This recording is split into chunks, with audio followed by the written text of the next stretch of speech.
Namaste.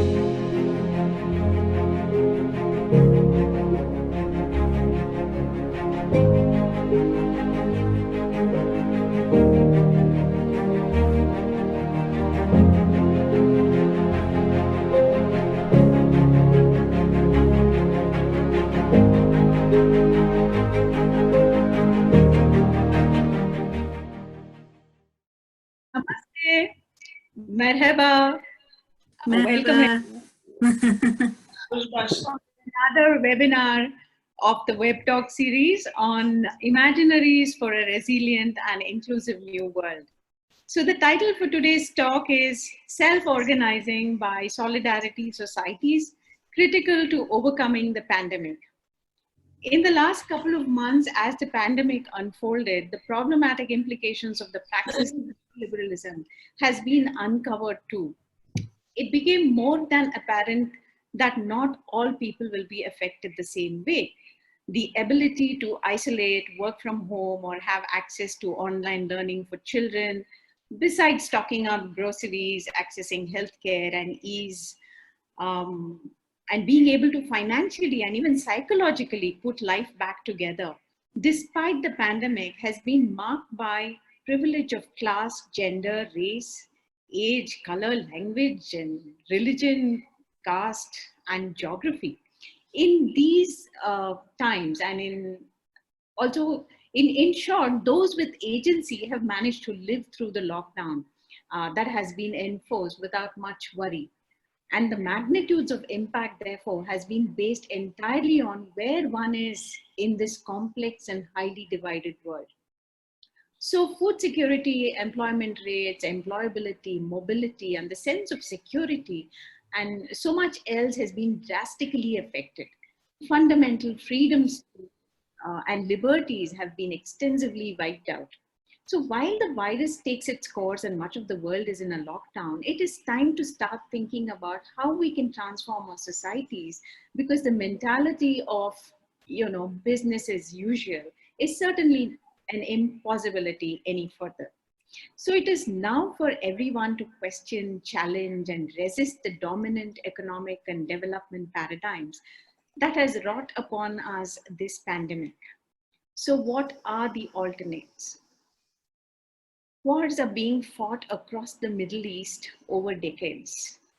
And the most devastating has been the Syrian civil war. The Kurdish people have been caught in the middle of it and are suffering enormously. Even though they were key to defeating the dreaded ISIS, the geopolitical conundrum and betrayals have now exposed them to attacks by the Turkish state.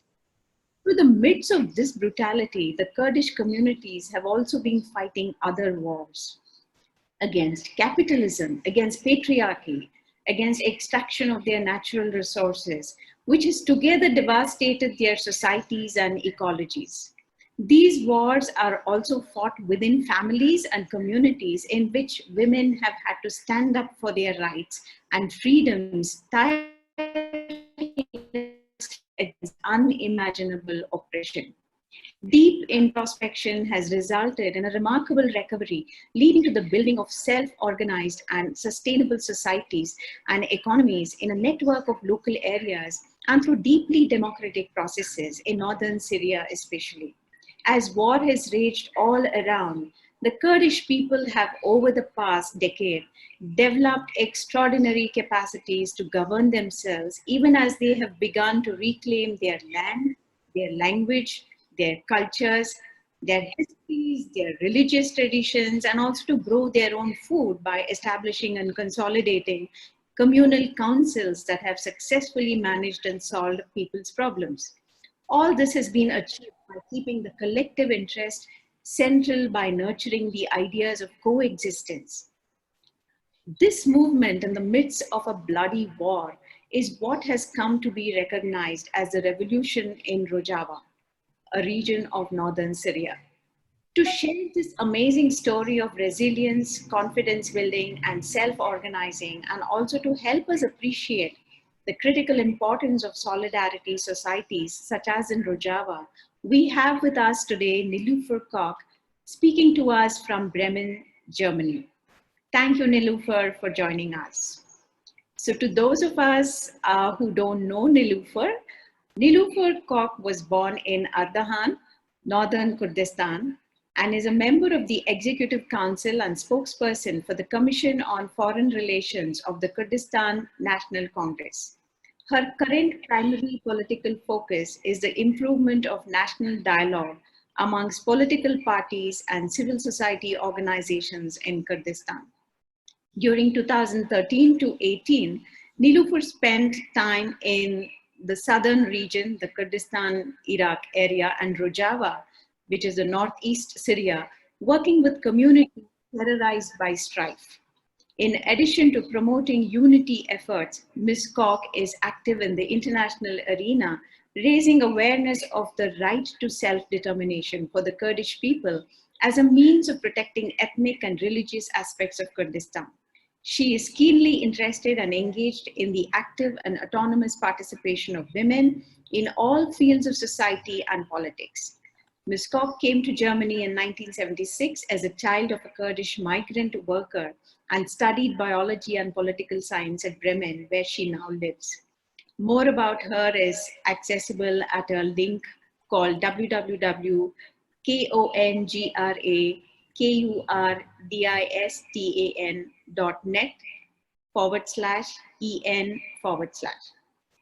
As a format, Nilufer will speak to us now for about 40 minutes, and then we will open the forum for discussion. We request all of you to key in your questions to save time. Please keep your microphones on mute when you're not speaking, and also ensure your cell phones are on silent and you're sitting in a quiet room. Thank you everyone once again, and thank you Nilufer, and over to you Nilufer. Thank you. Thank you, Bargavi and Leo, for offering this important opportunity to share the problems and alternatives from Kurdistan with you and the wider audience. Like you said at the beginning, however, we are facing a brutal time of war ongoing in our country, in Kurdistan, particularly North and East Syria and Southern Kurdistan, Iraq. Nevertheless, like the whole world, we are challenged also by COVID-19 pandemic. In some cases, the occupiers of Kurdistan are using the COVID-19 as opportunity to continue with their repression policy against the Kurds, like in Turkey, where they haven't released 200,000 political prisoners, Kurdish political prisoners, or like Turkey is trying to spread the COVID-19 virus by infiltrating people to northern Syria. So this kind of problem we are facing in a war zone, and we try to do under these very harsh circumstances to survive COVID-19 and the oppressive politics of the Syrian regime, and also Turkey and Iran, and of course some of the global players. But I would say we learned to survive under this kind of circumstances because we were prepared, particularly in the last 30 years, when we asked ourselves what will happen after the collapse of the Soviet Union was the main question, because at that time the world was divided into fronts. But after that, the world policy changed in multipolar politics, where each of the states became in terrible competition to each other, and in an age where the international organization like UN, OSCE, NATO lost their functions more and more. So you can't ask for law, you can't ask for international norms. We have experienced this particularly in the 9 years of the Syrian, of our revolution in North and East Syria, and we learned, well, there's nothing, nobody from state and international organization which can support us. We have to look for our own. And I must say, thanks to Öcalan's books, in which he imposed many of the strategies for the new age, we were able to understand these radical changes in the last 30 years, so that the world will become in a turmoil, and the center of the turmoil will be Middle East, and particularly Kurdistan in heart of Middle East. So we know there are big plans, with some call it the Great Middle Eastern Project, which is seeking to divide the area again, let's say dividing Syria in 3 parts like they did in Iraq, 3 parts Iraq, and dividing Libya, dividing Yemen. So there's a process of splitting countries again after 100 years, which was done by British and France. Now the second step is done, ruled by US, Russia, China. These are the newcomers after this age as global players. And so we are in the center of their war. So because the war is happening in our part of the world, in mainly 2 parts of Kurdistan, in Iraq and Syrian part. So, we have seen, we have to look for our own, we have to take care for our own. An idea of Öcalan saying, well, you need a brighter alternative for the region as opposition to the Great Middle East. You need to have alternative, and he suggested to improve the democratic confederalism. And then he urged the Kurds, say, be careful, don't be part of the game in which you look for a Kurdish nation state, because the nation state wouldn't solve the Kurdish problem. The nation state will asking for a Kurdish nation state would have create more problems in a very in a war zone of the world, the Middle East. So being realistic, what can be done in the current existing borders in 4 parts of our country, in Turkey, Iran, Iraq, and Syria. And he said, for example, of course, he said, was suggesting re-questioning our lifestyle as Kurds by looking the world policy around us. In these, it was important to implement ideas of self-organizing, because we know all the states are interested to use the Kurdish card for their own profits, for their own hegemonial policy of expansion. So there's no one who can help the Kurds, but the Kurds, as a very ancient people of the region, and as a specific characteristic of the Kurds, they live for centuries as in autonomies. So this culture of being autonomous is a positive opportunity for the Kurds. And secondly, like we see today, particularly in time of COVID, when you look on the policy of the states, they seek us as the objects, and themselves are the subjects. So they say you stay home, we have to stay home, or they say you can go out, then we can go out. Or if they say you can go to school, we go to school. So the citizens became the objects and the state is the subject. Like we see this in European countries or in Asia, in Africa. You can say, well, it's for the safety and security, for the health of the people, but there's no any single platform in which we can participate and influence the governmental policy, because we learned from the whole system of a nation state to be the objects, to listening, to following orders. And if not, then there are security forces, there's police. In our country are the military, the special forces, the paramilitary forces, whatever. So, and I must say, particularly today, when I look around the world and try to understand how the states and the communities are dealing with the challenge of COVID-19, I see that most of the people are very helpless because they become the objects of the states, the governments, and the power. So, and when you look in many of the articles about Kurds and Kurdistan, you will firstly find this definition, oh, these poor people are the world's biggest nation without a state. So people feel very sorry for us that we don't have a nation state. But I would say today, well, it's not that bad not being a citizen, being stateless, not having a nation state. So because the characteristic, the main pillar of nation state is to keep itself in power, to seek on the citizens as the objects. So And we experience this doubled more because we have ethnical differences with each nation, colonialist nation states of Turkey, Iran, Iraq, and Syria. And we haven't seen any good side of this nation state. What we experienced with the nation state was brutality, was war, rape, torture, arrestments, destruction of our country, exploitation of our country. So, and in these we then said, well, what is the guarantee if we have a Kurdish nation state? Can we guarantee that we will live free?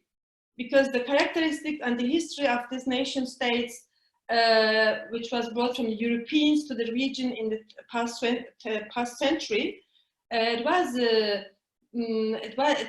purpose was to bring to control the area through creating artificial nation states as European expansion. So the history of the nation states built in Middle East, the key states like Turkey, Iran, Iraq became the control mechanism against their own societies. So they all were based on the pillars, one nation, one language, one flag, and one religion. All those who weren't Arabs, Turks, or Persians, or not Sunni Islam, they were punished, excluded from the state, like we Kurds and other components of these countries. So, today I would say I'm happy not being as an object of this kind of instrument. Instead, going back to my history, we experienced a long term of history as a autonomous lifestyle. This autonomic lifestyle offered us to take care on our own. And this was turned to modern idea of democratic confederalism from Öcalan said, well, don't feel sorry that you don't have such a big instrument, which is called the modern age instrument as a nation state. The modern instrument of this age can be having a democracy without the state, which was called democratic confederalism. Is nothing else than alternative to the nation state based on democracy without state. So this is possible because the Kurdish cause as main card of the region of card with whom the colonialist powers divided the region, we can turn the cards. We can, by creating our own democracy based on coexistence of the ethnic groups, of the different religion in our region, because Kurdistan is not just inhabited by Kurds. Because of the demographic changes of the colonialist powers, we have thousands of Arabs in Rojava, in north and east Syria. We have thousands of Arabs in Iraqi Kurdistan. We have Persians, Azeris in Iranian Kurdistan, and we have also Armenians, Assyrians, Aramaic people. So there's diverse, there are hundreds of different religion and orders and ethnic groups, cultures. So there's a need to overcome the main pillar of the ideology of nation state, which is nationalism. So we learned to rethink about a philosophy of unity of diversity, because unity of diversity is the only guarantee overcoming the sickness of nationalism. You see today, when the states are challenged by COVID-19, like in Europe or the USA or in African continent or in Asia, states are turning back to their national borders. Even in the European Union, when Italy and Spain was terribly challenged by COVID-19, all other states closed their borders. Then suddenly Germany closed their border, Belgium did it, Netherlands did, and all other countries, all 26 states became nation states again. So the project of the European Union became secondary. So keeping the national borders became priority. And you see this even in the different provinces in the US or in the Asian countries. The African Union is not acting as a union. Instead, each nation state is taking care on their own. You see, when there's a challenge, you can turn back. And to nationalism, well, we take care just of our citizens. And the citizen says, well, our state is great because they took care on us. But don't think about the citizen of other countries in which they have a common umbrella organization like the European Union. That's why this idea being, this ideology of nationalism as main pillar of nationalism, of a nation state is very dangerous, particularly in challenging times like today. It's keeping us to improve a network of solidarity amongst the people, when we understand ourselves as proud citizens of any of our nation states. And in Kurdistan, I must say, we have prevented this ideology by building up structures of coexistence of people. We haven't, for example, mentioned the structure of North and East Syria, not the Kurdish area, or we haven't called it Kurdistan. Instead, we said autonomous administration of North and East Syria, so that all the components, Kurds, Arabs, Armenians, Assyrian Aramaic people, Turkmen, Chechens, can understand, accept this as their own entity. As it's their own. So, and every decision has, of course, to be taken together. So if you have this consciousness, then it's easy to build up political administration structures. And if you don't look at the people as objects of yours, instead, if you do believe people are the subjects, then you offer them with all of your opportunity, offering them opportunities to participate in political decision-making bodies. And we looked how we can have a structure in which 2 million people, more than 2 million people in North and East Syria can take care on their own. So that was important to go to the grassroots, have organizations like communes, having hundreds of people's councils, having hundreds of women's councils, youth councils, and each of the components. Arabs have theirs, the Armenians have theirs, the Assyrian Aramaic people have their own women and mixed councils. They have their mixed and women communes. So it's an inclusive system which forgets for individuals and the collective.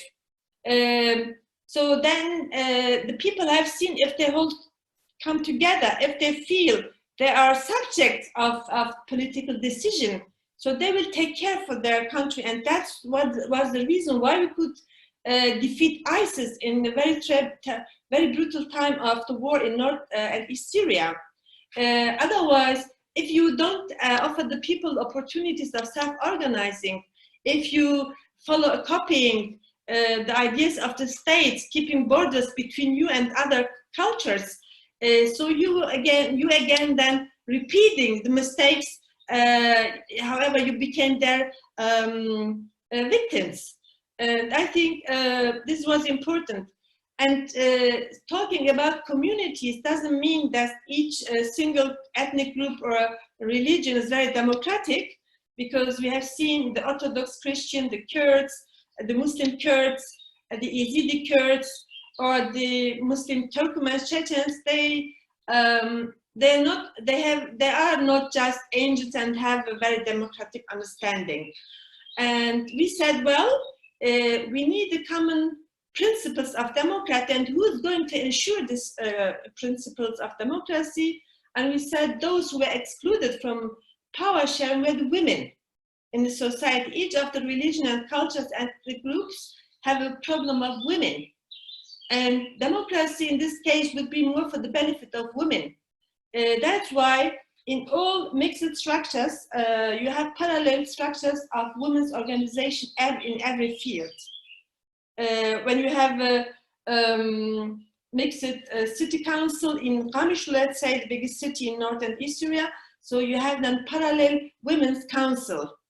And then you have hundreds of houses of women, which are civil organization, take care on domestic violence, solving social problems amongst the families. So that if you have these structures taking care on social problems and on the grassroots, then there's no need to have courts. Then there's no need to have prosecutors. So because the society has to face their own problems and being able to solve their problems. So solving the problems on the ground, in the grassroots is important. That's why we don't have so much Kurds in Rojava, in North and East Syria, just few. And we have an exception of Kurds for the IS prisoners. So this is a matter of security. It's an extraordinary problem. But in the social level and societal level, we don't have this much of Kurds. So because people are looking, and secondly, we shouldn't just follow law. The society has their ethical norms, and these are elder than law. So in the Kurdish society, even in Arabic society and amongst the Christians, having ethical consciousness is very important. If someone is doing wrong in our societies, then the highest punishment is social isolation. You don't greet the people, the men or women, which is involved in some crimes. So this is the society has its own rules, which we call ethical norms. So if we can, and this according to the ethical norms in the councils, so the people have the opportunity to talk about the problem, to talk how to punish someone. So the punishment is social isolation. So for a term, which is very traditional in our area. So and this is important, I think, in all societies, because the history of ethics is longer than the state-ruled law. So I'm not saying the law is bad, but we have to see the alternative also. That's why Rojava and North and East Syria generally don't have a constitution, so a summary of laws. So it has a social agreement, and this social agreement is not like untouchable pillar of the administration. It can be changed according to the improvement of the society, according to the wishes and the experiences society made. And the other thing, because we are facing a war of colonial state like Turkey every day, even now, Turkey is attacking North and East Syria and Iraqi Kurdistan and Northern Kurdistan. What we need as people, threatened people by colonial states, regional states like Iran, Syria, Turkey, and other states, and global players like Russia and US, we need to prepare people for self-defense. So that's why all the defense forces we have, we don't call them army, or we don't say army of that and this, we just say people's protection units. It's just a defense issue. Because we do believe if we improve democracy amongst each other, there wouldn't be base of aggression. So there wouldn't be a need of militarization. So this is alternative also against military characters of the nation states. Just having defense forces, nothing more. This defense forces doesn't look for, because you don't look for hegemony over others, you do need the aggressive part of military, which is militarism. So this was created in North and East Syria during the wartime. And I think we have these people who are participating in defense forces are politically awareness, politically acknowledged people. And the most thing is the society is acting as a defense force, because they say for the first time people in North and East Syria experience that they are valuable humans, which they never experienced during the regime time in Syria, because the Syrian regime was based on dictatorship. So if you don't follow the orders of the Baath party, you were excluded, you would be arrested. You have to obey the orders of the state. That's what the people learn. Now the people learn they can decide, they can talk. And I must tell you, I was often in North and East Syria, and was participating in many of the seminars. And I was 30 years ago also in Syria. When I compared the time during the power of regime and now, at that time in the past 30 years ago, I remember people were scared to talk. You could not ask them anything politically. But today, when you go to northern Syria, people are talking for hours. I participated in some public council meetings. Oh my God, I said, really, you need patience to listen. You can't shut up the mouth of the people. They're talking and talking and talking. So they're criticizing everything. So somehow people liberated their consciousness. This is very important. And you have to learn to listen to them. You have to offer them even a platform where they can make mistakes, because it's theirs what they built up. And that's why nor ISIS, Islamic State, neither Turkey or the other state could destroy this administration, because it's the administration of people. Of course, it has difficulties, since we all have ourselves being infected by nationalism, sexism, or science as a modern religion. We are looking to the outside world. We are sometimes influenced by the outside world, and some states are trying to convince us that being nationalistic, sexist, or thinking the science as a very key instrument of the modern age. So there is, of course, struggle continuing, but being transparent in this is very important, to speak about the needs of the people, to listen to the criticism of the people is important. And that's why Rojava and northern East Syria could survive in the very harsh time of the war, and still the war is continuing. We have just in the Kurdish city of Afrin 50 different groups of the jihadists. And we have Turkey recently, a few months ago, occupied one other Kurdish city in Serikaniye in northern East Syria, and Turkish bombardments are continuing.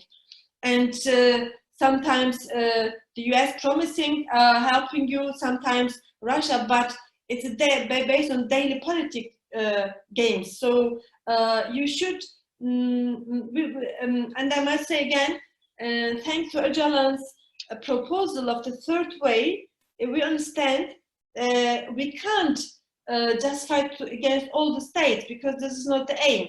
We say to all the states who are involved in northern East Syria, say, listen, you are now here, okay, you stay here, we can't keep you out, but what we have to learn to survive together.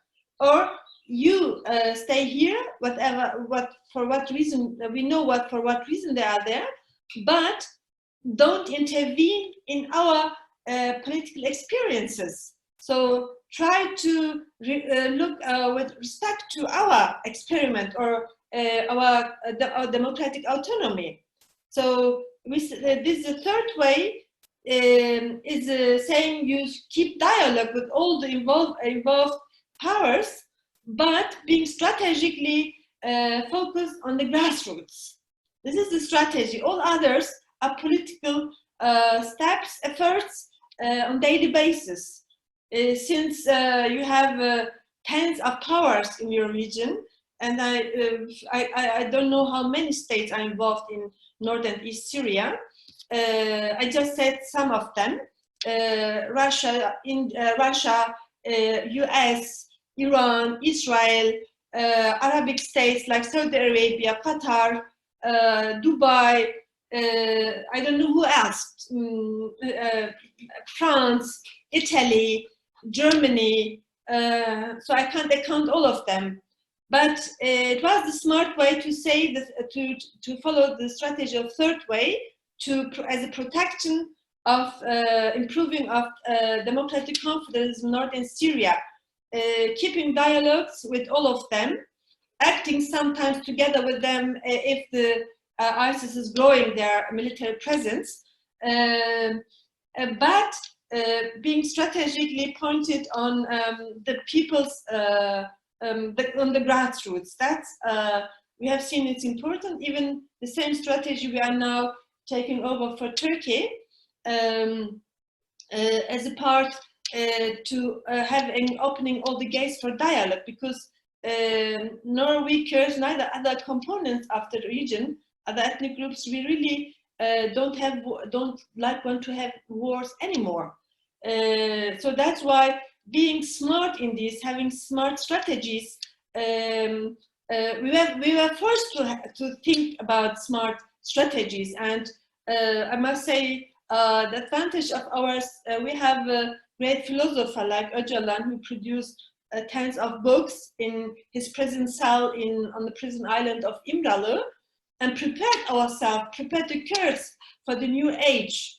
So, and we have seen it was right, having alternative to the global concept of Great Middle East Project, which is led by the US, but with the involvement of Russia, China, regional powers like Iran, Arabic states, Turkey.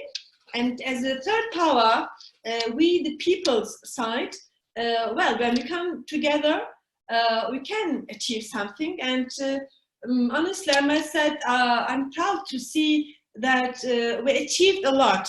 You can't imagine to implement democracy in the wartime.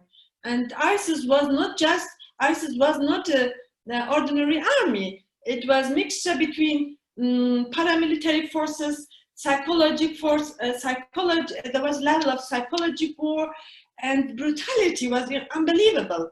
But we were able to overcome these threats in North and East Syria. Now the proxies gone, the states came, like Turkey.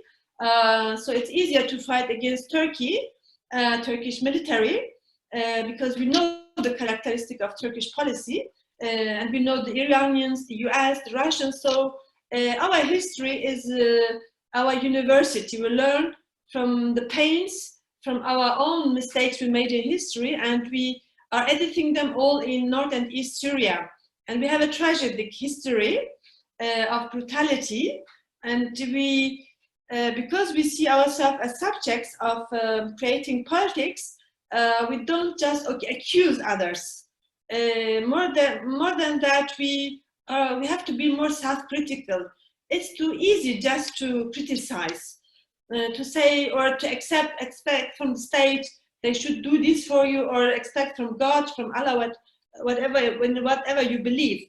This is a personal issue, but first of all, we have to think that we can do by our own. So, and I would say at least overcoming as a global problem. I mean, even in Kurdistan, we are still busy overcoming liberalism as the main ideology of a nation state, which created chaos in our consciousness by using the magic word of liberty. Liberalism is coming from liberal, being free. It's a magic word, freedom, free. It's misused in this terminology as ideology of the nation state. And the main pillar is saying, well, have an individualistic lifestyle. Live as you want. Don't take care of others. Selfishness is a natural part of humanity, of humankind. Or looking for arguments for the three pillars of nation state. Well, be proud to be part of one of the ethnic groups of the nation state, or feel, or the pillar of patriarchalism, which is covered in sexism. A man can feel strong if he rape or use violence against women, and it's the destiny of the women to accept this. So these, and then recognizing modern science as a shadow of positivism, which divided us, which divided the whole life in objects and subjects. We have to re-questioning ourselves or rethinking how we want to live and where to start, how to do. So the liberal system is giving responses, how to live well, be individualistic, be selfish, don't take care of others. And then where to start, say, yes, this is the system, you have to accept this. This is a capitalistic system, there's no alternative. So obey the rules of the system. And in Kurdistan, we said no. Okay, the capitalist system is everywhere, created the nation states in our region to control the very rich on mineral resources rich region. We say, okay, we will rebel against this system in this system. So democratic confederalism in this manner means creating a system in an existing system. So you are living, in the end, we are living in a capitalistic modernity, even in Middle East. So, and the democratic confederalism is built up in this system, having all over alternative structures. So if you want economic independency, there are ways to look for that. In North and East Syria, we said, okay, we don't need a big industry because it's a small part of Syria, 2 million in population. What can be done is focusing on cooperatives. By having cooperatives and mostly agricultural cooperatives, by saying that the cooperatives are teaching the people that each humankind has to not seek the nature and environment as a object and itself as a subject. So we have to overcome the thinking that we are powerful, we have more power, the right to destroy the environment and the nature. So we have to give up this disregard on environment and nature, because we are benefiting from them, and we are not the top of the nature. We are not the god of the nature and the environment. So rethinking that, it's important, not just in academics. Even if you implement and improve cooperatives, this is important to value all the things which nature and the environment giving to us. And when we go back to today's problem of COVID, I would say we lost our sensitivity regarding respecting environment and nature. And I think the most critical or vital thing for our future will be to give up that we are the subjects and the nature, whatever, animals, the trees, the plants, the air, everything that is changing is living. We have to respect this and not think we can destroy it as we wish for our benefits, for the profits. Might be the big industries destroying are destructive because of profit, but we shouldn't follow that. We should prevent this, and because otherwise the nature, like we see in the COVID problem pandemic, will pay back. And this is, we have to keep the balance in our relation with the environment, nature, general, with ecology.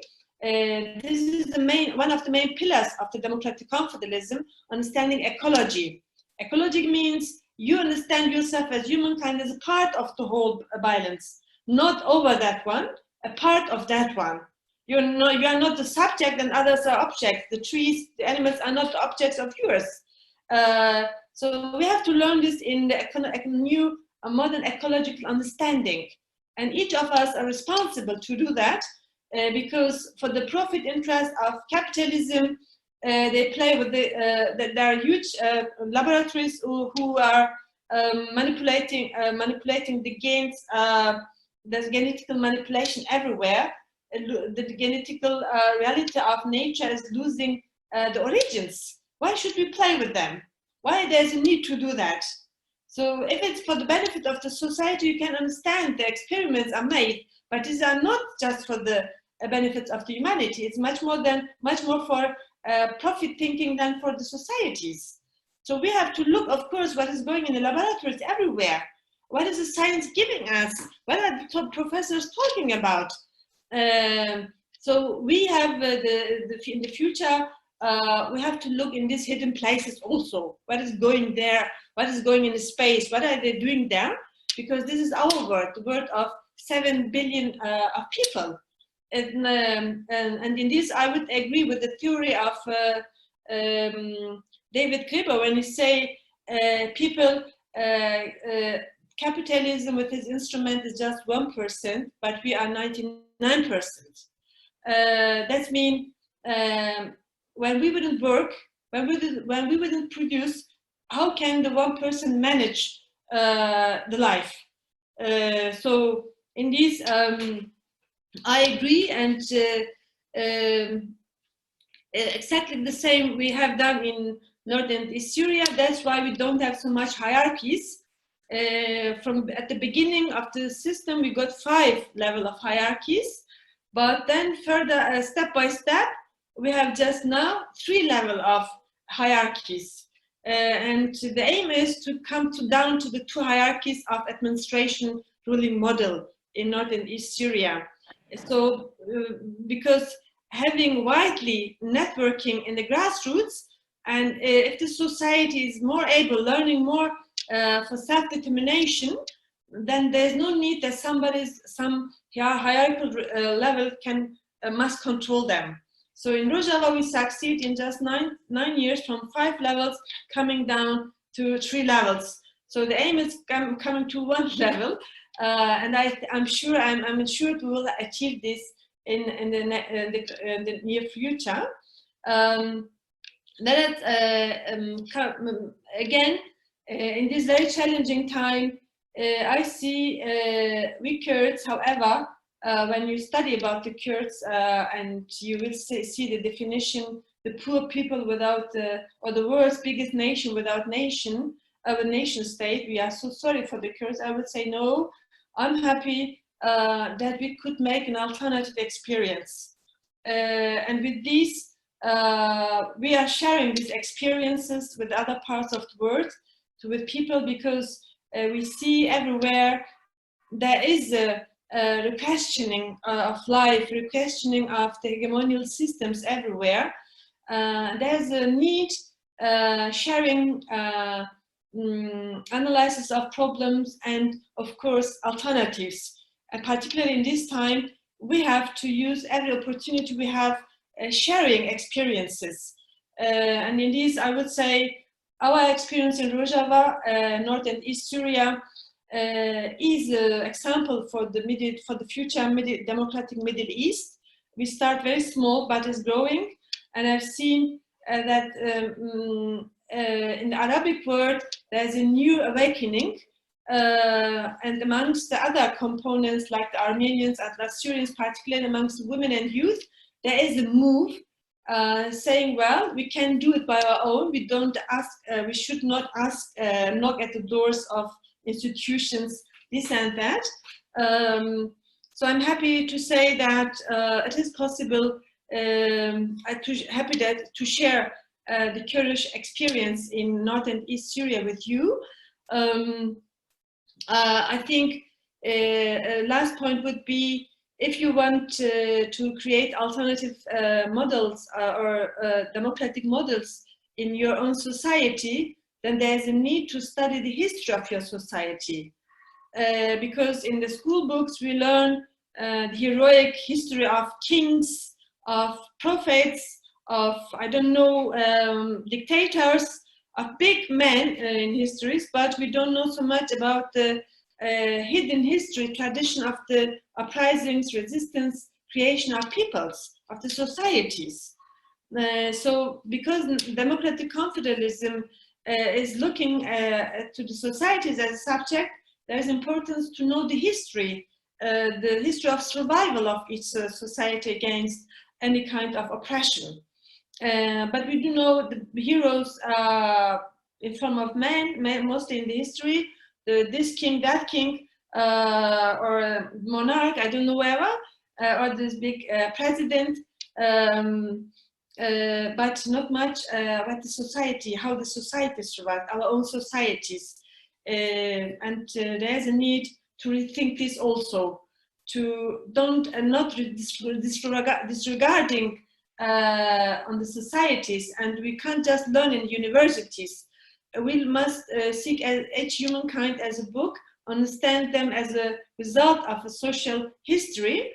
This is what I would say is also important as alternative to the modern science, which is cutting every field of science from each other. And I think we should take sociology as a base of all the sciences.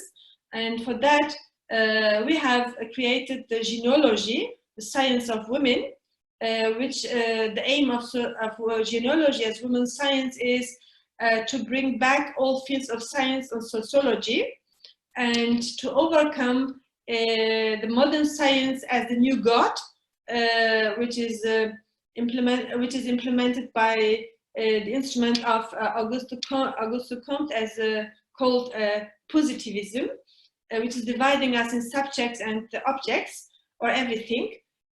So genealogy is a vital part to bring correction in the history, because history, as it's called, his story, bringing back to her story, or adding her story also, like it's in English called. It's looking the world in the eyes from a matriarchy, because the first who created science in history, particularly in our region, in Mesopotamia, were women. So science shouldn't become an instrument of hegemonial powers. Science is just a field in which the human tries to understand itself and the environment. It's the beginning of science, and today the so-called modern science, with how thousands of think tanks and academicians is morally creating chaos in our consciousness, and that's why genealogy is helping to bring back the science to the roots of the society. So these are all the pillars of democratic confederalism, which we implemented already in the 9 years during a war zone in the war zone in Syria, and that's from my side, Bargav. I hope it was enough. If there are any questions or comments, I would like to listen to you. Yeah, thank you, Nilufer. That was a very comprehensive account of everything that's happening there and all the effort that went into this self-organizing. I've read a little bit about the justice systems. Maybe it'll help to, if you can explain a little bit about how prisons have been turned into rehab centers, how death penalty has been abolished. You know, these are things that one has probably read about the Zapatistas and other, other tribal communities. So maybe a couple of points on that will also be helpful before we take the other questions. Oh, well, we have not so much, we have since we have hundreds, I would say thousands of these people's and women's councils. They're very on the grassroots, and if there's a problem in a city district, the people have to solve, the people's council. But if it's about women or domestic violence, it's a specific work of the women's council. The people are solving this. If they are not able to solve this, then it's going to the upper council. So there it's then solved. So these domestic issues of domestic violence or other crimes don't go to the courts. We don't have this much of courts. We have 2 courts. One is just for the ISIS, Islamic State prisoners, but it's extraordinary prison because it's all murderers. In the others, there's things like when the organization, the grassroots can't solve the problem, then the upper system is, but we don't call it the prisons, it's rehabilitation centers. You try to convince the women or men to understand the mistake, why it was made. So educating them, not punishing them. So, and some are getting opportunities to learn new jobs and this and that. So it's not it's not art of punishing people. But the justice system is not well developed because there's no need to have a broader justice system, since the councils and the communes are busy with the daily life problems on the ground. This is the best form of having justice. Each council have a commission called the Commission for Justice. So it must be 50% men and women, so it's a 50% gender percentage women and men. But then specifically we have Women's Council. They are looking for cases of domestic violence, rape, everything what has to do with women. It has to be solved first in the women's houses or in the women's councils or the women communes. and then they made a recommendation. If the issue was raised in the mixed council, then the Women's Council would make a recommendation. So, and this recommendation is understood as an order. So, because the people have understand that the measure of being a democratic society is how they deal with the women's freedom issue. So that's the justice system in North and East Syria. And we have, of course, problems of polygamy, child marriages. So in the nine years, there are a lot of changes made in the society in this regard. Thank you, Nilufer. So going on to the questions that have already come in, some are questions, some are comments. So Shuan says, democratic confederalism sounds very interesting. Nationalism is a very retrograde step. Then we have a question from Saumya Datta. He says, very interesting. As we also are realizing that the climate crisis has possibly no solution within the nation state framework, but at the same time, you mention about your country. Can you elaborate how your country will be fundamentally different from your nation? You see, we start with changing of our consciousness. In many European countries, when you talk about democratic confederalism, the first question is, how do you deal with economy? So economy is very important to Europeans, even the left. This is the first question, so I'm asked all the time. And I say, well, if you don't believe that humankind is selfish, which is imposed to us by liberalism, so this is not the natural part of ours. If you do believe that the long term of history was not capitalistic, there was the longest part of history in economy was based on sharing. So the humanity made other experiences, not just the life starts or the history hasn't started with capitalism. So looking at that, and I said, we have to overcome the consciousness was given by positivism, that we are the subjects. So thinking of ours as a subject, then we would destroy everything. We wouldn't think about nature, the climate, nothing. So, but if we disciplinize ourselves in a balance to the things which are given around us, the environment, then there wouldn't be a problem of climate or destruction of nation, etc.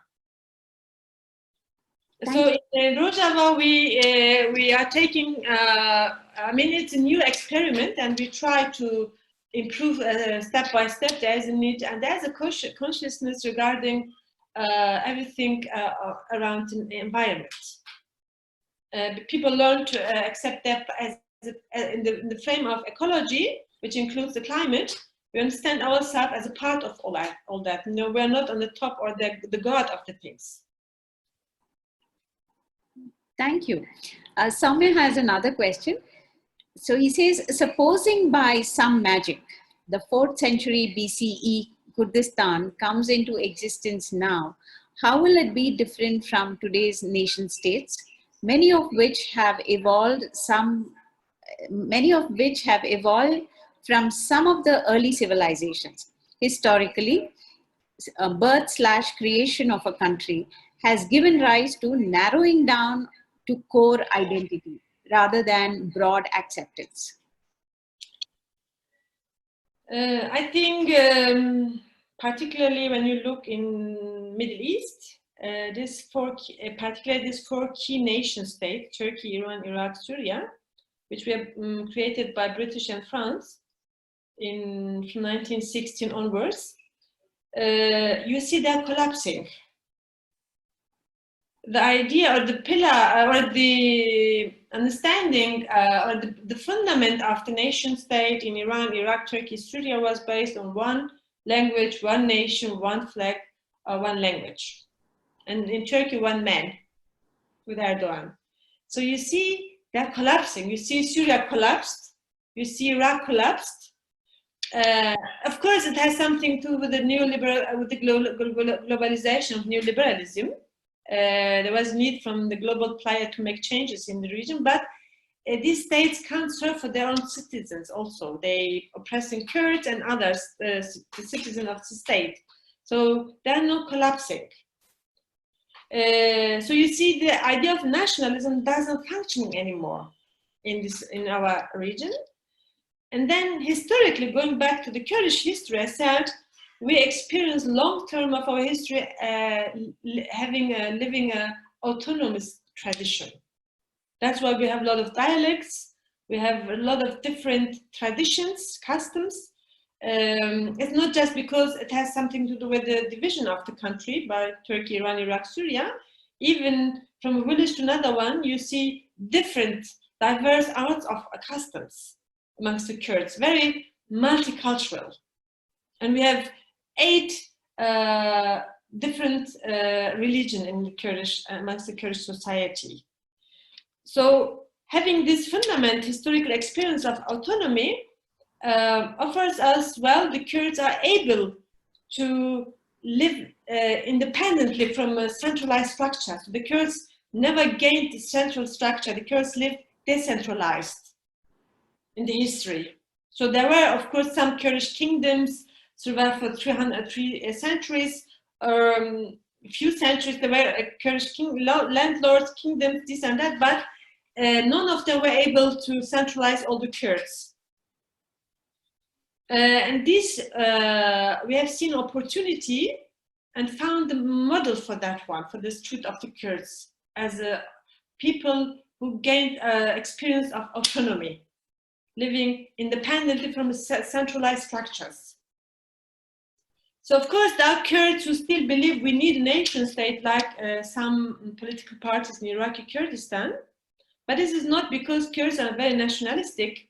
So because of the brutality of the history of the oppression, Kurds thought when they have had a state, nation state, they could be protected by the nation state, so they wouldn't be hunted by other nation states. That's the idea behind it. There's a traumatic experience of history.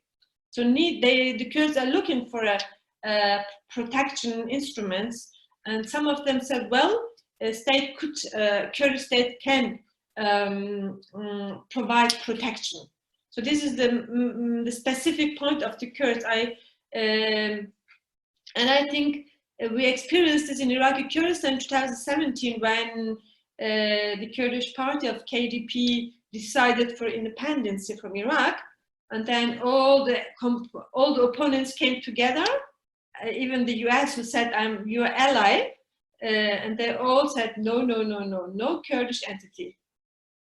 So it would cause a third world war because Kurdistan has a very military or diplomatically and economically a very strategic location. It's between east and west, or it has mineral resources like oil, water, and it's in the center of the civilization of Middle East. One of the Kurds played a key role in creating civilization with other components of the region in history.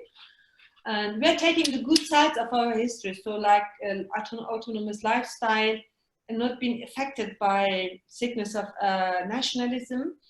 And because we have strong values of matriarchy in our past, so we now activating the values of a mother rule society in a modern model of administration, because all the powers, whether a religious one, whether it's Islam, Christianity, Judaism, Buddhism, the Hinduism, they all exclude women. So women have a problem with hegemony, power.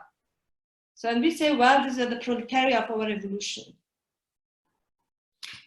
So, and particularly the Kurdish women are leading democratic confederalism as alternative to nation state, or leading experiment of a democracy without state. Thank you. We have a question from Sydney Luckett. So his question is, how would you transition from a nation state to the kind of society that you envision, the democratic confederalism without national borders? Well, we guaranteed all the states we would find the solution without changing of the borders, which are what we are doing. If you have the same idea, implementing in Syrian part of Kurdistan, and the opposite side is the Turkish part of Kurdistan, you have the same idea, same experiences. And if you do have the same experience in the Iraqi side, because they just draw borders in our country with the real artificial borders. If you have implementing same ideas, then there's no need to touch the borders in today's opportunities of technology and this and that. So we have nearly 70 Kurdish TV channels. And then we have hundreds of, thousands of homepage websites in all 4 parts of Kurdistan and the diaspora. So there's no need to change the borders. That's why we say the US and Russia, please, not again. So please stop your great Middle East project dividing countries. You divided once, but the people's power, was more powerful than the state one. I have experience in Iraq and the border area between Iraq and Syrian Kurdistan. There's an Arabic tribe called the Shamers. They have 6 million population. Originally, they came from Saudi Arabia. And when the British drawn the border between Syria and Iraq, one part of the tribe became on the Iranian side, Syrian side, other one Iraqi side. But they found ways for exchanges during the century. So the nation-state borders could prevent them to stay together. The same is happening with the Kurds and with other components of the region. So, and transition of nation-state to democratic confederalism is if you're strengthening the society. I mean, in Europe, in South Africa, in India, all constitutions offers you opportunities. Like we experienced in Turkey from 2005 onwards, we started democratic confederal experiment. We said, okay, the Turkish state has governors in the Kurdish cities, but what do we have? What can we have? We have the municipalities. We improved the municipalities. The municipalities became the first place for the people's needs. And then parallel to the municipalities, we got hundreds of, let's say, people's councils, women's councils, youth councils, councils of journalists, of artists, of, I don't know, we have, so all the groups, according to their interest, organize themselves. So these were parallel structures to the state structures. We said to the Kurdish people in Turkey, to the People's Council, if you have a commission of justice, solve your problem. Don't go to the Turkish court. And the state was tolerating the existence of People's Councils and municipalities. And then we said, don't go to the Turkish bank if you need money. So your People Council include rich Kurdish capitalist Kurds also, because we have not a homogeneous society, even from the class structures. There are Kurdish, we have rich Kurdish people also. They can help to try to make changes between the poor and the rich, which is the duty of the councils, and that it was done. So what do? You made state structures. If you don't knock at their door, they become jobless. So this is the transition. I don't say we have the democratic confederalism is not in opposition to the state's alternative, and it's saying the strategy by implementing democratic confederalism is based on state plus democracy. So state as a monopoly of capitalism is not pure democratic, or not has problems with democracy, but organizing society is democracy. So we say to the state, mutual respect. You can exist, also we. That was what we said to Turkey. You can keep your governor, you have your army there, but let us to have our own defense forces and not armed one. And we said, okay, you have your bank, we have a commission of finance in the Council of People. So these are civil structures. So mutual respect is very important for transition. Otherwise, you will provocate the state, you will open new gates for war, civil war. So this is not the aim, because you are looking for peaceful instruments. And you must look in the constitution of your country, and if there's need to make changes, then you make the changes. Whatever you make rallies, events, awareness among the people. So I think Indian constitution offers you many rights. So, but we don't make use from them sometimes. We just criticize, accuse. There are opportunities we have to look. So, and in our experience with Turkey, in the end, we failed because Turkey arrested all of our mayors and all of those who created cooperatives, communes. There are 200,000 people sitting in Turkish prisons who were part of building democratic confederalism, because the state became more and more useless, the state structures. And they said, well, the Kurds are playing a bad game with us, and then they destroyed, they arrested all the people. But then we continue with this, particularly in the time of COVID. We have still civil structures in Kurdish area of Turkey. They're helping the people. We don't ask the governor to do something for us. So what we did was we asked the Kurds in the diaspora to help the Kurds in Turkey. So if the Kurds in Turkey are busy with the COVID and there are not enough medical health care, what we can do it from the outside world. So there are millions of Kurds in the diaspora. So, and then we start campaigns, and Kurds from Germany, from US, Canada, wherever they live, they supported them, the Kurds. So the important thing is we shouldn't have weaknesses which can be used by state of Turkey or other states which are our colonial powers. And concerning South Africa, I think you have a good constitution. You can make use of the constitution without clashing with the government. That's important. So it must be in the frame of peace. This is very important to us. Thank you, Nilufer. We have a question from Priya. Priya says, thank you for making this possible. And then she moves on to say, in your presentation, you mentioned about using traditional norms and ethics to resolve issues and problems rather than laws. Whether laws or norms, unless they are democratized, they have always been for the advantage of those in power. In a patriarchal society, how do you ensure that these norms and ethics are democratized too? Are these norms also looked at critically? Yes, of course, if we are speaking about pure patriarchal society, but I said in ours, when you look in history in Kurdistan, it's more, it has more values of mother rule society. Through Islam, our society turned to patriarchal system very harshly in the last few centuries. But what we are doing now, we are looking in the elements of the customs and traditions. They are patriarchal, but not all are patriarchal. Because saying this, we would deny the participation of women in the history. So let's say we have also ethical norms concerning respecting women in our ethics. What we did now, we modernized this.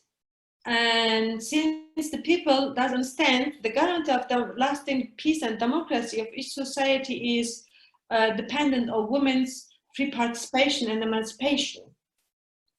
So you combine ethics with modern values like what is modern.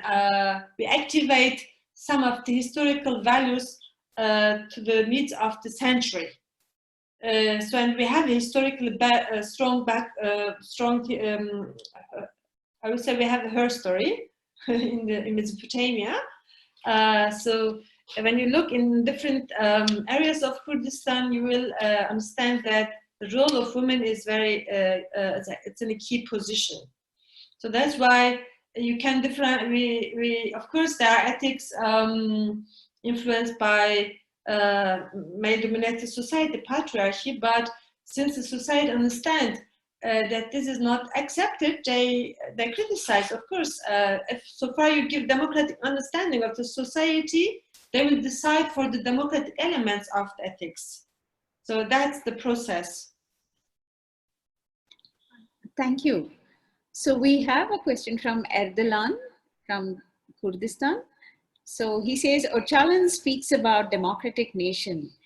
It's a very new term to many people. What is he trying to point on by that? Democratic nation, categorizing, when you see each society is not homogen like the Kurdish one or India or in South Africa or anywhere in the world, no society is homogen. But classification in society just in workers and proletariats wouldn't be enough. So there are different groups of interests, religious groups, professional groups, ethnic groups, whatever. Democratic nation is against definition of nation which is based on a single ethnics or race. Democratic nation includes all the diversity of a society. So there's a need of overcoming any borders which kept us from each other. Let's say you're a Hindu, the other one is Sikh, or a Muslim, or you're a woman, he's man, you're the one is rich, the other one is poor. These are all components of democratic nation. So learning to survive together by democratizing each of the entities. So you can be Buddhist or Muslim, but if you do look down on women, disregard women, this is a problem for us as women. Then we have to say, okay, I accept you as my Hindu or Muslim brother if you respect me and change some of your traditions.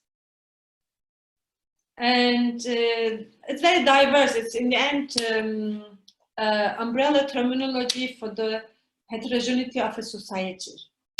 Instead of thinking one race, one ethnic group, this one man, or one language, one this, one that.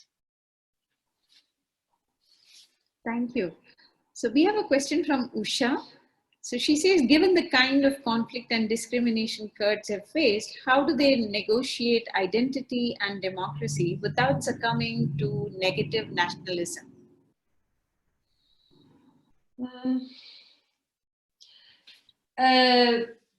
When you listen to people in the Middle East talking about North and East Syria, Kurdish identity and democracy became the same. Since we're talking a lot about democratic confederalism, democratic autonomy, democratic nation, genealogy as a new science of women, so you can't separate the Kurdish struggle or the current Kurdish existence from democracy, particularly in North Kurdistan and in North and East Syria. In Iraqi Kurdistan, that thing's a little bit different, more tribal structure, influencing politics, economy, this and that. In other parts, we overcome the tribal structures because Kurds were organized for centuries in tribal structures. Now, there's a transition from tribal structures to People's Council as a new political organization forms, or communes, cooperatives, instead of having a tribe, which is, a tribe means people who are relatives to each other. So it will lead in politics to nepotism, which is a problem now in some political parties in Kurdistan. The Kurdish survive depend on political democratization, first in the society, and second, of course, of the colonial states. That's why democracy is politically and diplomatically important, but also in the lifestyle. So it's not harming the Kurds. I would say, the realistic way which we can guarantee the Kurdish existence in the constitution of each state without changing the borders or without destroying the state, but putting more elements of the democratic element, which means, for example, when one day, I hope we will achieve this, the Turkish constitution would say Turkey is a multi-ethnic, multicultural state and not just a Turkish state and only language is Turkish.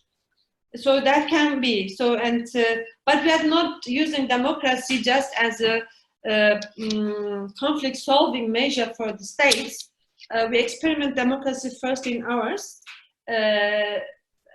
In our society, because if you have a problem of patriarchy in your society, then a part of the society is unhappy. These are the women. So you don't have lasting social peace. So if you don't recognize and accept the Arabs as part of your country, or the Turkmens or the Chechens, then and you think you are Kurdish, this is your land, keep them out, then you make your neighbors to your enemy. So democratizing yourself need to democratize, to help the neighbors to democratize also. So you can't just say, I am Arab, I as an Arab man, I have to marry four women, because it's a common custom of the Arabic tribes in northern Syria, or the Orthodox Christian, they limiting women in participation of politics because they think Orthodoxism needs that. You say no. We as Kurdish women, we want to see the women in the other ethnic groups also. You democratize them. A coexistence, a measure of coexistence of groups must have principles, and mutual respect, firstly between men and women is needed. And that's why democracy and Kurdish alternative, or democracy and Kurds become very symbiotic. It's very symbiotic. So. Thank you. So there's a comment from Rahul Datar. He says, I think the global citizen concept is still a little away, as we are still stuck in national identities in addition to language, religion, and other differences. Nation at present is the largest conglomeration that people identify with. EU countries tried broadening their national identities, but I guess countries are now rethinking whether this has been useful or whether they should go back to independent. Rahul, would you like to say something, add something to that? Sure. Thanks, Bhargavi. I'm not really well read on this entire topic, but from the discussion so far, I just wanted to make this comment that we often are still stuck on various differences in terms of, as I said, language and local, region, national, and so on. So eventually, I guess we should move towards a global citizen concept, because it works even from the environment and social aspects. It works in our favor, because most of the strategies and most of the actions being taken are divisive at the moment because of all these differences. But if we are thinking more as a global citizen, which in fact what COVID has now done to all of us, that we are no more thinking in terms of our individualities, but we are all thinking together as a planet as to how this challenge needs to be met with. And I believe climate change and the other environmental and the social issues are also equally global, and we should address them at a global level. So, that was the only point I had. Thank you. Yeah, so we have a bunch of more questions, so we'll quickly take that up. Leo says, India has emerged as a constitutional federated republic, acknowledging diversity and pluralism. However, the state has hegemonistically tried to exert a nationalistic, monochromatic living, which has always been resisted, often violently. In the current geopolitical situation, with nationalistic tendencies bursting out as though they were all flower pots, are we to expect collapse of nation-state structures, as in Syria and Iraq, now Iran apparently, around the world? Are we to expect a phase of anarchy before it settles down to a state of localized democratic regulation of rights and resources, and thus localized governance, hopefully inclusive and resilient? Okay, that's a comment. I thought it was a question. Would you like to respond to his comment, Nilufer? You see, I spoke about our experience because our circumstances are a bit different. India is not a colony. My economic reality is different, but I think the solution is in the history of the societies. So the history of the society is elder than that of the state. We have to go back to look. So, and then combine this with the opportunities the constitution and the laws give you in your country. Combining this together and organizing this is possible.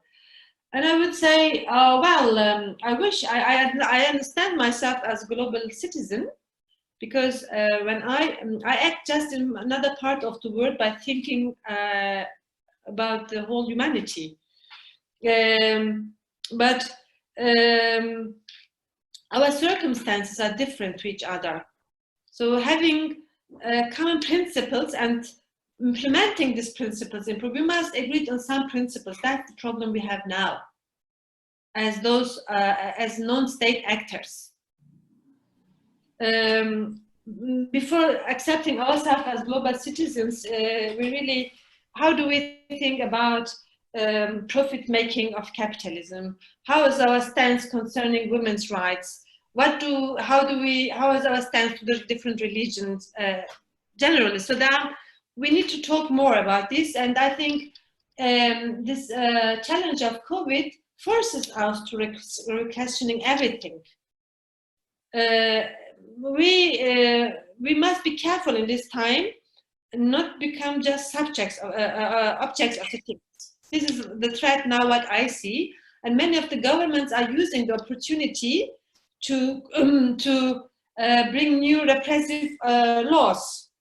Like in Germany, the state is financing, sponsoring all the medical healthcare, but then people are saying, well, we hope that they wouldn't have new tax regulation at the end of the year to get the money back from society. So, I think preparing ourselves for the future, we are forced to do this because unemployment will grow, poverty is growing, this and that, and I think we will be forced to rethink everything. So I think this is the even the states are abusing the COVID-19 virus for their own purposes, but we as non-state actors are offered a period of time for questioning everything radically. So, and then saying, well, understanding the states, we are now in a terrible era where each nation, each state is competing with the other one. When you look in India, India is in between China and the US. Globally, so surrounding China needs investing in India, for example, in Asia politics.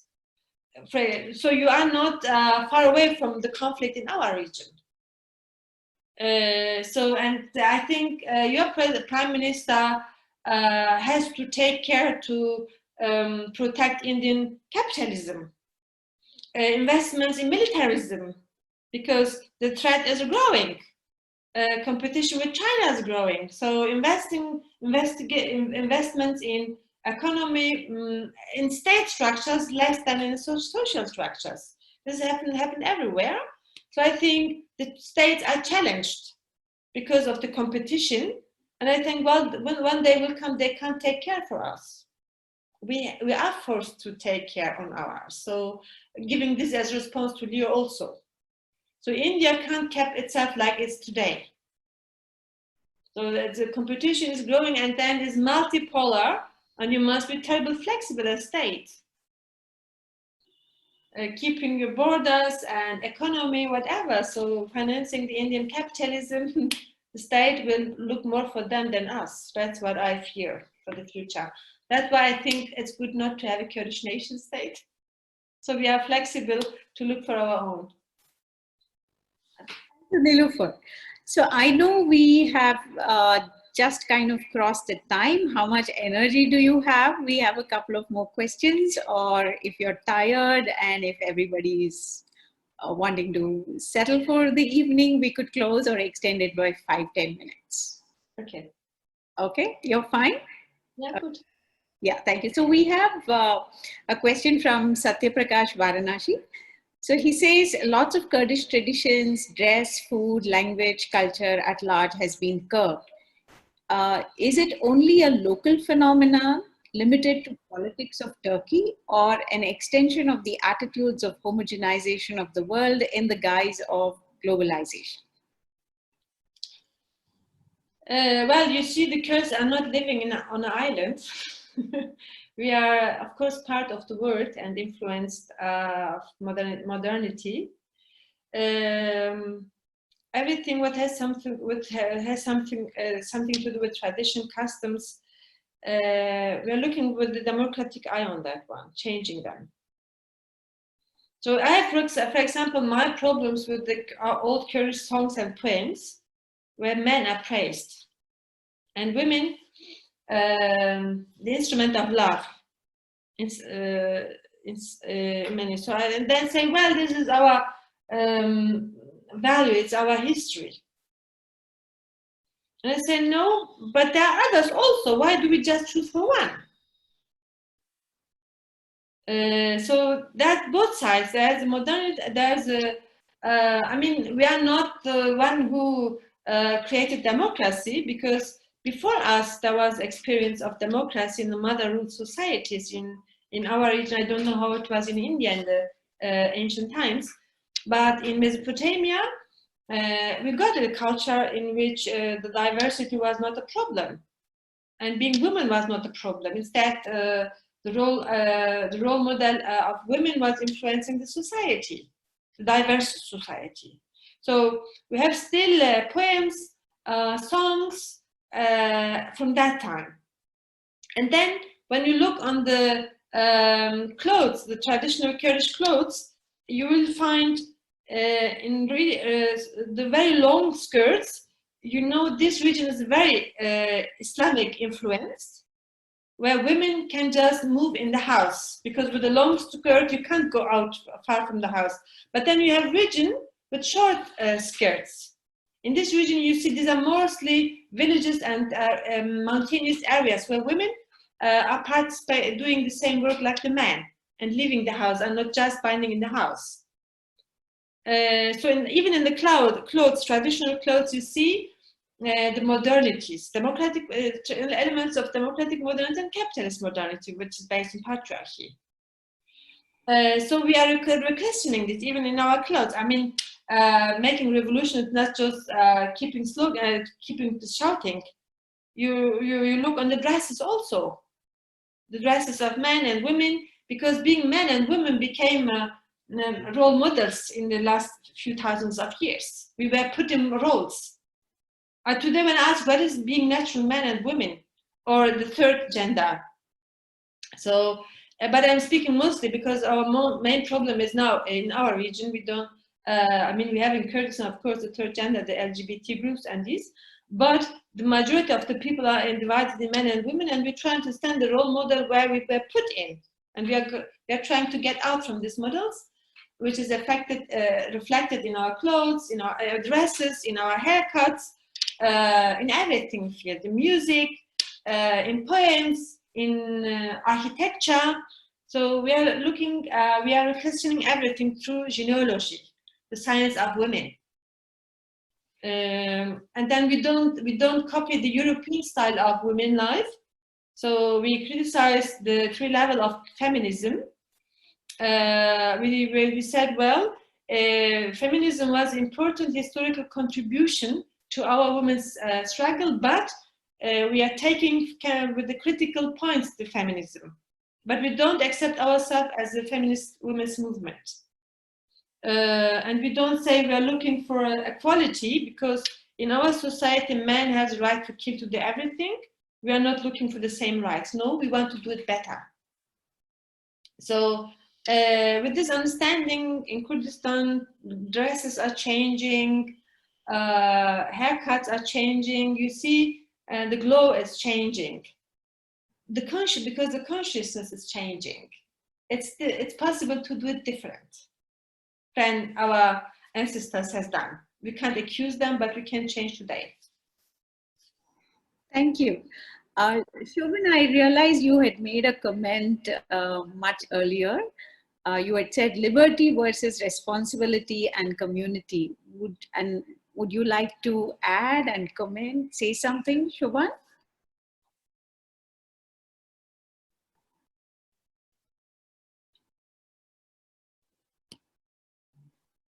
I think we have lost her. We have Dr. Tekur with us. I saw he had raised his hand. Dr. Tekur, would you like to ask your question or make a comment?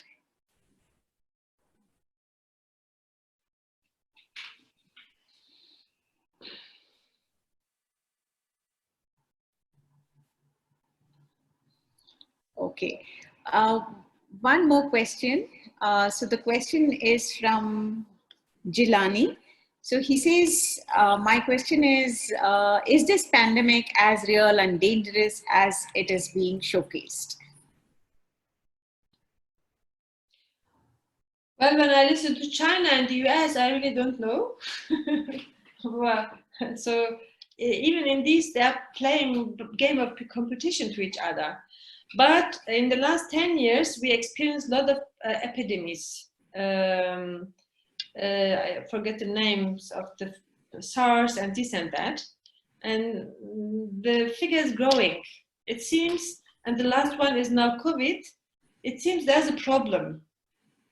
And it might be, we will overcome COVID, like some say, in 1 or 2 years, but might be in next year we will have a new pandemic.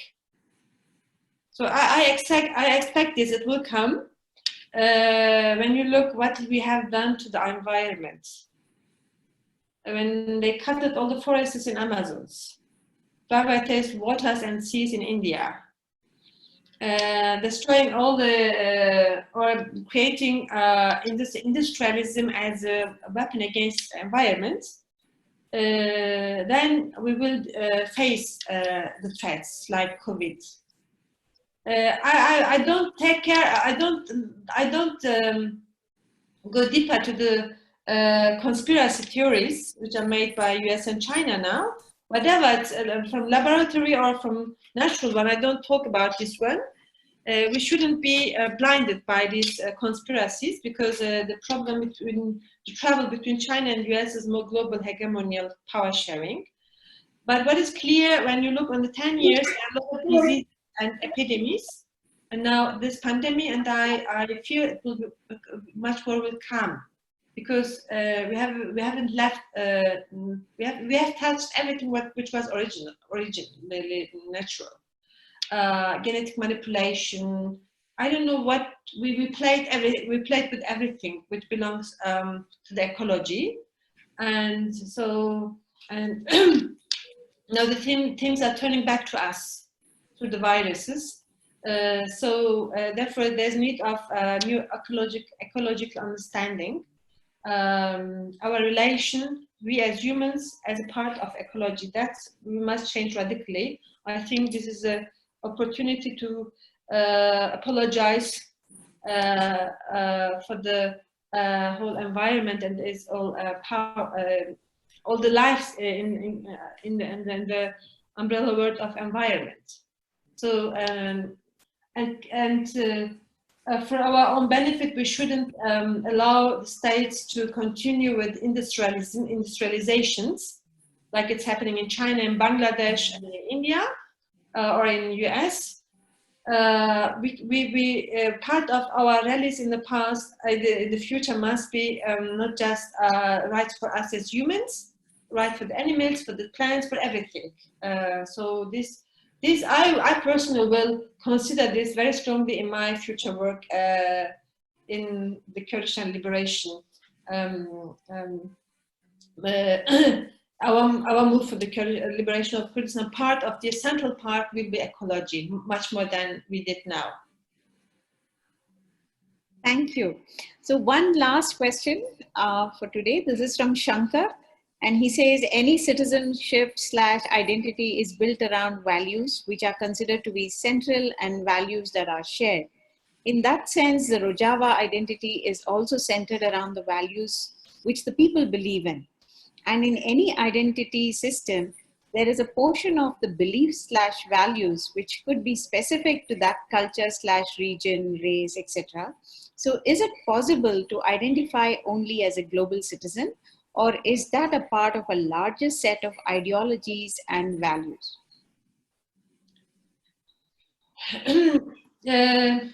What we are implementing locally is a result of learning from learning globally, taking the experiences globally, historical and current, present experiences. That's what we implement is not has pure Kurdish identity. We learn from revolutions, uprisings, rebellions, experiments, projects all around the world, because we are connected with thousands of people and groups all around the world. So we are in the process of exchanges with them, and any values. So now, for example, the values of each component of northern Syria was according to their historical experiences, of course. So, and all these historical experiences which reflected in values or identities has positive sides and negative sides. If you look from female perspective, many are affected by patriarchy. But I said you change the constitution of the consciousness, men and women, step by step, you see the values are changing. Now the common word, which is welcomed, which is also difficult to some, is democracy. So there are days and nights people are talking about that, and then you see the reflection of this discussion and implementing experience or practices of implementing democracy. It's changing your language. So new words coming up in Kurdish language or in Arabic language, you see the behavior of people are changing. So there's a change. So far, you change your consciousness. That's important. The thing starts with you. Changing your ideas and your heart, of course. Changing the analytical and emotional intelligence. So this is happening as a product of new consciousness. Thank you, Nilufer. It has been a wonderful, wonderful session, and especially at a time when we are all deeply troubled by the ravages of COVID, capitalism, and the combined threats of climate change. I think this story of Rojava is definitely a morale booster, and especially the ideals of feminism, grassroots democracy, the justice system, the education system, and the whole system of growing food, ensuring everybody has access to that food, at the same time ensuring ecological stability and healthcare to all is something so fascinating. And I'm sure all of us want to read and understand and learn more about the Rojava revolution.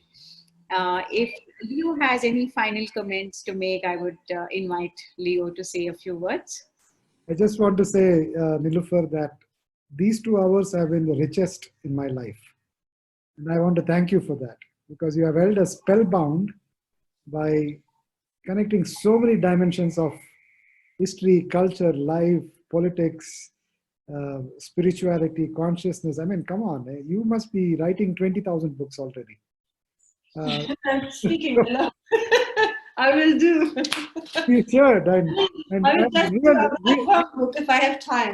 Oh, you have to make time, because we want those books. Turkey is keeping me busy, Leo. Turkey, and then now the US is planning to use Kurdistan to attack Iran. So next time Iran will keep us busy. No, we will lock up those people. Don't worry, for a while. I will continue with the model. I think the best thing what I can do is to participate in implementing of the new idea of democracy. So Thank you so much. As a citizen doing this, my homework in other part of the world. I mean, I'm doing the homework for my survival, but also for the globe. That's what I believe. Yeah. Sydney, you must say something. I see you nodding. I'm agreeing completely with what Nilufer says, and thank you very much. Thank you for listening. And with what you've just said, Leo, it was an amazing, lovely opportunity. Thank you, Nilufer. I've been in touch with Nilufer for a long time over email and other things, and it's so great to hear it. Amazing, amazing width of understanding of all sorts of things. Thanks very much. Thank you very much. And thank you, everyone. And stay tuned for our next webinar that's happening next Friday. Thank you very much. I just want to Thank say you and Leo offering me this opportunity, and thank you for listening to me, to all of you. Thank you so much. we will. I just want to say that your video will be up in a day on our website esgindia.org, and as been the case with the speaker last week, Professor Sira Jisnov's video is already online. And next week's speaker is Professor Michael Goldman from University of Minnesota. And he'll be speaking about how the pandemic has actually offered us such incredible opportunities for drastic changes. And we must seize that. So I invite all of you who have joined now to come again next week, next Friday, 5 p.m. Indian Standard Time. I know it is quite ungodly an hour for some of you in the West. Not in Cape Town, definitely, but I know. No, not in Cape Town. It's a lovely time in Cape Town. Lovely time. And so also in Germany, please, Nilufer, join us again next Friday if you can. Jairaj, you also, I can see you there. So many of you, friends all across the world. And except Michael has to wake up at 6 in the morning. That's okay. Thank Thank you. All the best. Thank you.